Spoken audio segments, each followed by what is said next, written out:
जय गुरुजी। शुक्राना गुरुजी। सारी संगत को जय गुरुजी।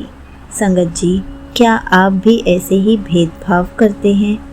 क्या आपके मन में भी ऐसे ही भेदभाव करने के लिए अजीब अजीब ख्याल आते हैं, या आप जाने अनजाने में ऐसे भेदभाव करने लग गए हैं?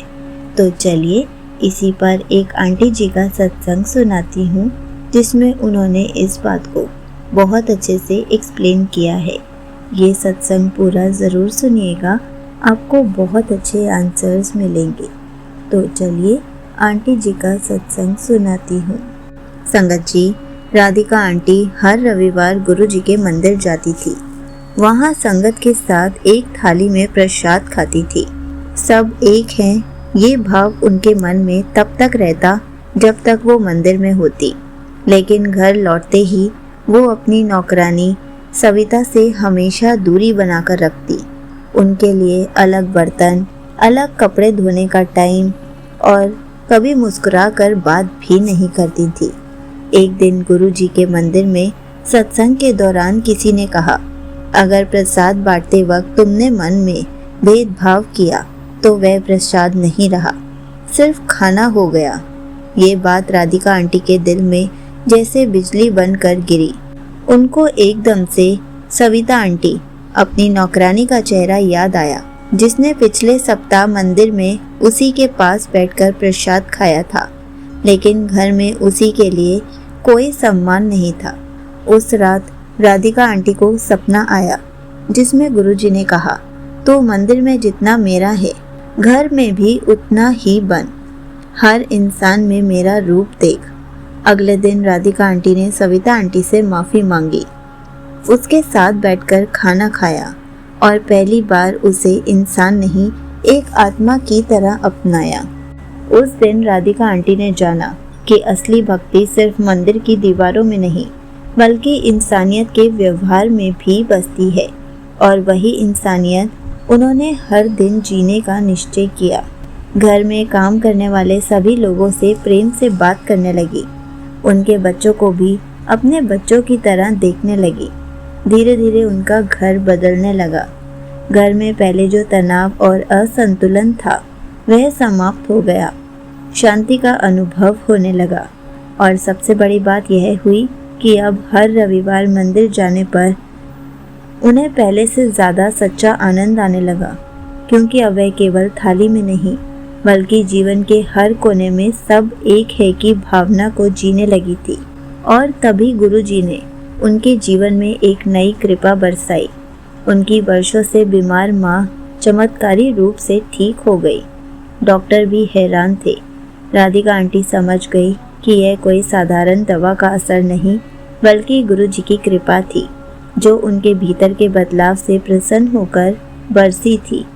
अब राधिका आंटी हर रोज़ सुबह उठकर सबसे पहले यही प्रार्थना करती, हे गुरुजी, मुझे ऐसा बनाओ कि हर इंसान में आपका ही रूप देख सकूं।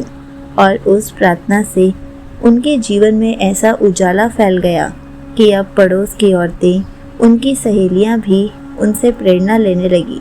वे भी अपने घरों में काम करने वालों के साथ अच्छा व्यवहार करने लगे। राधिका आंटी एक बार एक सत्संग में गई। वहाँ पर उन्होंने अपना अनुभव साझा किया। सभी संगत की आंखों में आंसू थे। एक ओल्ड आंटी जी ने कहा, बेटा, तूने मंदिर को अपने घर में उतार लिया है। और वही दिन था जब राधिका आंटी को असली भक्ति का अर्थ समझ में आया।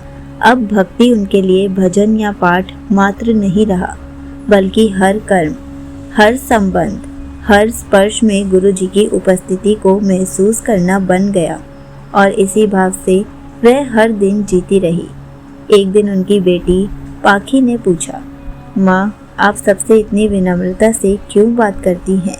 तो राधिका आंटी ने उसे गले लगाकर कहा, क्योंकि बेटा, हर इंसान में गुरुजी बसते हैं, और अगर किसी को भी छोटा समझा तो हम गुरुजी को ही ठुकरा देंगे। पाखी यह बात नहीं भूली, और आज वो एक बहुत बड़ी कंपनी में मैनेजर बन चुकी है। तो उसके अधीन काम करने वाले हर व्यक्ति को वह बराबरी और आदर देती है, क्योंकि माँ से उसने सीखा था कि मंदिर की थाली तो प्रतीक है, असली थाली तो जीवन है और वह जीवन ही प्रसाद है। अगर उसमें भेदभाव हो गया तो प्रसाद अपवित्र हो जाएगा। यही गुरु जी का सच्चा संदेश था, जो राधिका आंटी ने अपने व्यवहार से धीरे धीरे सबको चेंज करना चाहा।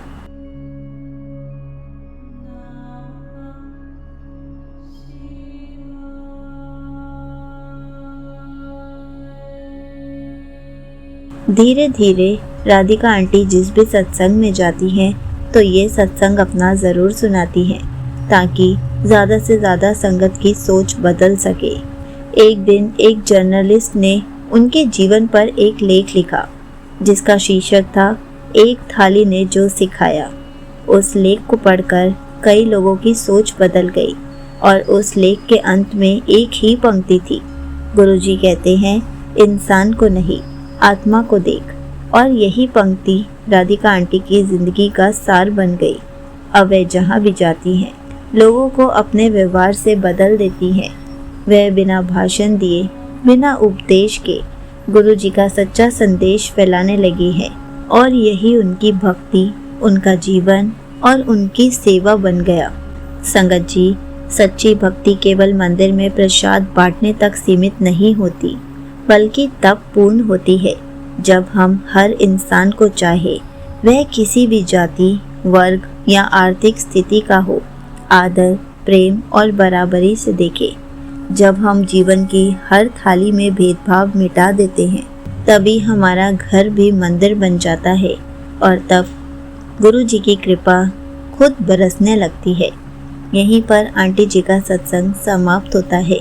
संगत जी, देखा आपने, भक्ति केवल पूजा नहीं बल्कि व्यवहार होता है। सेवा केवल मंदिर में नहीं बल्कि अपने घर के हर कोने में होनी चाहिए। संगत जी, जब हम गुरु जी के बड़े मंदिर में एक साथ 4 संगत के साथ खाना खाते हैं, तब तो हम कोई भी भेदभाव नहीं करते, लेकिन जब हम अपने घर में आते हैं तब हम ऐसा भेदभाव क्यों करते हैं? हमें भी सारी संगत को यही समझाना चाहिए कि हमें सबसे मिलजुल कर खुशी खुशी रहना चाहिए, क्योंकि जब हम बाकियों को खुश रखेंगे तब हम खुद भी खुश रह पाएंगे। जब हम कोई भी भेदभाव नहीं करेंगे तब हमारी लाइफ भी कितनी अच्छे से निकलेगी। इसलिए हमें कभी भी कोई भी भेदभाव नहीं करना चाहिए। गुरुजी हमें इन सब भेदभाव को मिटाने के लिए ही अपने सत्संग सुनाते हैं। हमें एक ही थाली में 4 संगत को लंगर प्रसाद खाने के लिए देते हैं, लेकिन हम ये भूल जाते हैं कि ये भेदभाव हम सिर्फ मंदिर में नहीं करते, लेकिन घर आके फिर वही करना शुरू कर देते हैं। संगत जी, इन आंटी जी ने बहुत अच्छे से समझाया है कि हमें अपने घर पर हर जगह कभी भी किसी भी बात पर कोई भेदभाव नहीं करना है और हर पल गुरु जी का शुक्राना करना है। जय गुरु जी, शुक्राना गुरु जी।